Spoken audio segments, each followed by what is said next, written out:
Hello friends, मैं हूं आपका दोस्त एडवोकेट विनोद शर्मा और आप देख रहे हैं मेरा यूट्यूब चैनल कानून और आम आदमी।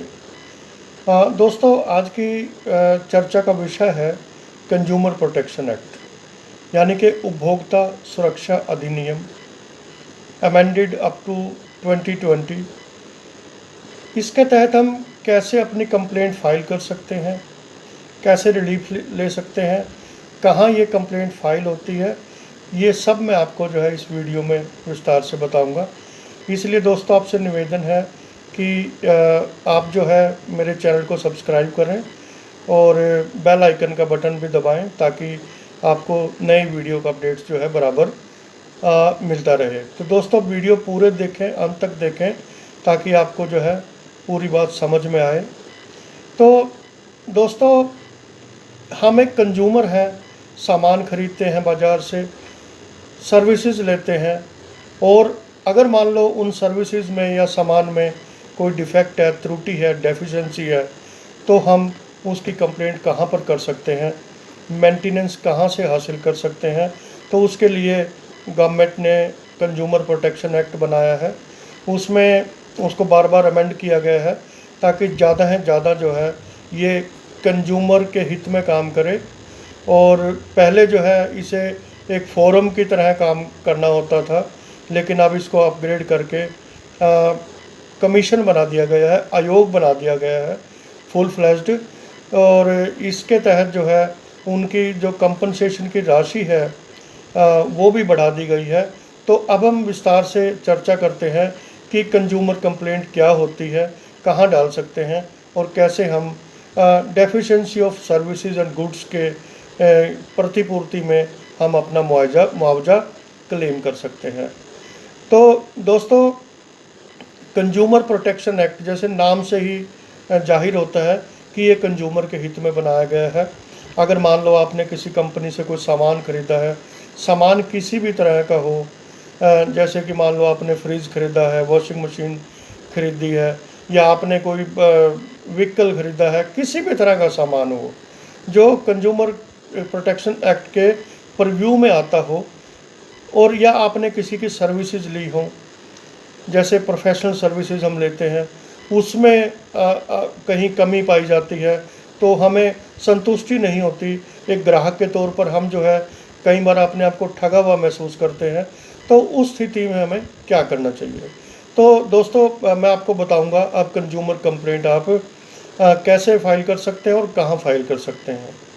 Friends, under section 35 consumer protection act के सेक्शन 35 के तहत हम जो है संबंधित फर्म, कंपनी या प्रोफेशनल जो सर्विसेज देने वाले प्रोवाइडर्स हैं, उनके खिलाफ हम कंप्लेंट कंज्यूमर कोर्ट में डाल सकते हैं। इनको जो है पूरा इनका नाम है consumer dispute redressal commission. District level पे होता है, फिर स्टेट लेवल पे होता है स्टेट कंज्यूमर कमीशन, फिर आखिर में जो है नेशनल लेवल पे होता है नेशनल कंज्यूमर कमीशन। तो दोस्तों, कंप्लेंट डालने से पहले सबसे पहले आपको जो है जिस भी कंपनी से आपको शिकायत है उसके जो कंज्यूमर रिड्रेसल फोरम है, उनका मैकेनिज़्म है, उस पर जाना चाहिए। ऑलमोस्ट सभी कंपनियों के जो है ऑनलाइन डिस्प्यूट रेजोल्यूशन फोरम बने हुए हैं, वहाँ आप अपनी शिकायत दर्ज कर सकते हैं। अगर फिर भी समाधान नहीं होता है, कंपनी आपकी बात सुनने को तैयार नहीं है, तो आप जो है अपने एरिया के कंज्यूमर कोर्ट में डिस्ट्रिक्ट लेवल पे, डिस्ट्रिक्ट लेवल पे या स्टेट लेवल पे आप अपनी कंप्लेंट डाल सकते हैं। तो दोस्तों, कंप्लेंट के साथ आपको क्या क्या लगाना है ये मैं आपको बता दूं। कंप्लेंट आपकी जो है पूरा जो आपने सामान ख़रीदा है, ये सर्विसेज हायर की हैं, उसका पूरा ब्यौरा, और उसके साथ आपका जो है डॉक्यूमेंट्री एविडेंस आपको लगाना है। अगर आप कंपनी के ऑनलाइन मैकेनिज़्म पे गए हैं रिड्रेसल के लिए, वहाँ पे आपकी समस्या हल नहीं हुई, आपको उसका स्क्रीनशॉट या कोई भी डॉक्यूमेंट वो सब लगाने हैं, आपको अपने डॉक्यूमेंट लगाने हैं। इन सब को लगाने के बाद जो है आप section 35 of consumer protection act के तहत जो है कंज्यूमर कोर्ट में आप अपनी कंप्लेंट डाल सकते हैं। तो दोस्तों, मैं आपको बताऊं कि अभी जो है जब कंज्यूमर प्रोटेक्शन एक्ट की अमेंडमेंट हुई तो उसमें जो डिस्ट्रिक्ट कंज्यूमर कमीशन है उसकी अब जो लिमिट है, जिस लिमिट तक वो केस सुन सकते हैं, वो 1 करोड़ तक बढ़ा दी गई है। और स्टेट लेवल के जो कमीशन है, स्टेट कंज्यूमर कमीशन है, उसकी जो लिमिट है वो 10 करोड़ तक की हो गई है। और 10 करोड़ से ऊपर के जो केसेस हैं वो नेशनल कंज्यूमर कमीशन में सुने जाते हैं।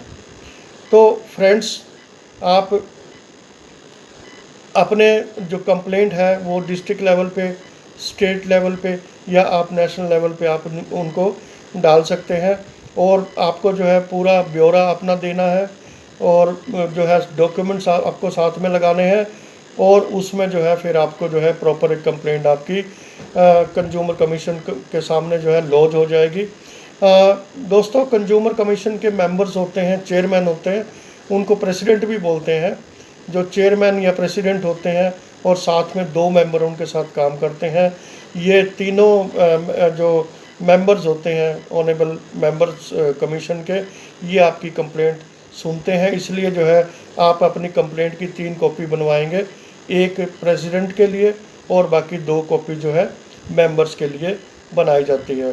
दोस्तों, इसमें वही प्रोसीजर अपनाया जाता है जैसे कि हम कोई सिविल केस डालते हैं। सबसे पहले पार्टी को नोटिस होता है, उसके लिए आपको रजिस्टर्ड कवर देना होता है, रजिस्टर्ड लेटर का कवर देना होगा, आपको समन की कॉपी देनी होगी, ये साथ में आप एनक्लोज करोगे अपनी कंप्लेंट के साथ, तो ये जो है समन इशू हो जाएगा। और अगर पार्टी नहीं आती है तो वो एक्स पार्टी हो जाता है। और अगर मान लो पार्टी आती है, पेश होती है, तो फिर जो है रिटन वर्जन में केस लग जाता है।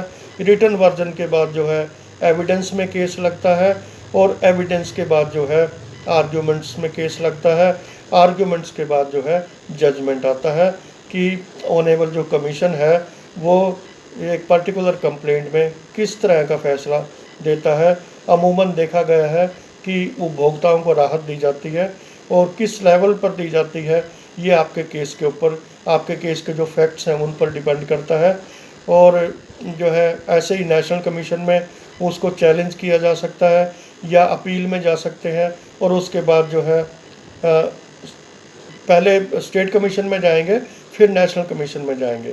तो ये पूरा जो है कंज्यूमर प्रोटेक्शन एक्ट का एक पूरा मेकनिज़म पूरे देश में बना हुआ है। मुझे उम्मीद है कि ये वीडियो आपको अच्छी लगेगी। और जो है आपकी अगर कोई ग्रीवांस है किसी भी कंपनी के ख़िलाफ़ या आपको सामान के बदले जो है आपको अच्छा सामान नहीं दिया गया है, तो मेरी आपको सलाह है कि आप भी जो है कंज्यूमर कंप्लेंट फाइल कर सकते हैं, जिससे आपको जो है जस्टिस मिलेगा, आपको रिलीफ मिलेगा। तो दोस्तों, आज के वीडियो में इतना ही। और मैं जो है आपके लिए अच्छे अच्छे वीडियो लाने का प्रयास करता रहूँगा, इसलिए मेरे चैनल के साथ बने रहें।